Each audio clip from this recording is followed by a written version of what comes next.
La liberté a des griffes. Roman de Loïse Faugère, édition Aki. Chapitre 1. Une cousée. Une silhouette, venue d'on ne sait où, marchait sur la plage, camouflée sous une cape. La nuit était sombre, le ciel couvert, il pleuvait. La seule lumière des lampadaires, au loin, lui permettait de voir son chemin et de le repérer. La silhouette avançait, déterminée, sans ciller, le regard fixé sur une seule chose, ce jeune homme, assis sur le sable. Il n'y avait que deux sur cette plage. Aucun bruit ne parvenait de la ville. Tout semblait mort. Le jeune homme tourna enfin le regard vers cette personne encapuchonnée. Voyant qu'elle approchait, il se redressa. « Tu as connu une cousée, n'est-ce pas ?» dit alors cet étrange personnage. Le jeune homme ne pouvait voir son visage, mais, à en juger par sa voix, il devina qu'il avait affaire à un homme. Il cessa soudain de pleuvoir, le ciel s'éclaircit et la lune apparut à travers les nuages dispersés par le vent.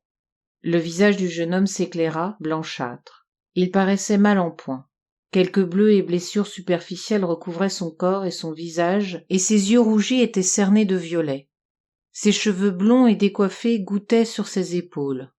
Il était trempé. Peut-être était-il là sous la pluie depuis longtemps.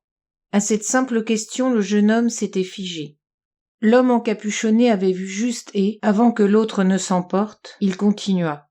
« Raconte-moi ce qui s'est passé. » Le jeune homme ne répondit pas.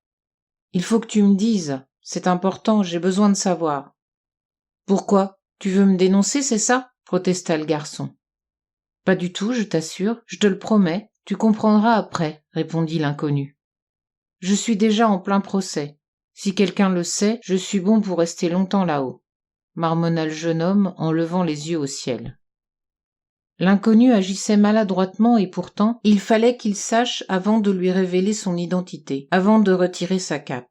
Ce garçon assis dans le sable lui faisait de la peine. Il avait peur de le blesser, de l'effrayer, mais, après tout, il était venu ici pour le lui dire. Alors il se lança.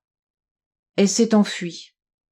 Le jeune homme redressa la tête et le fixa avec de grands yeux. Elle est devenue très étrange. Violente, enchaîna l'inconnu sans prêter attention à la réaction du garçon. Elle disait qu'on était devenu trop inactif, comme si on ne voulait plus rien faire pour résister.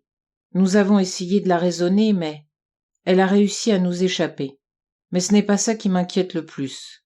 Je suis venu te prévenir d'un éventuel danger. Elle est partie en répétant « Je vais le tuer, je vais le tuer ». Mais enfin, qui es-tu ? Et peu importe, on verra ça plus tard pour le moment. J'ai besoin de savoir, de comprendre. Écoute, peut-être que tu ne sais pas tout.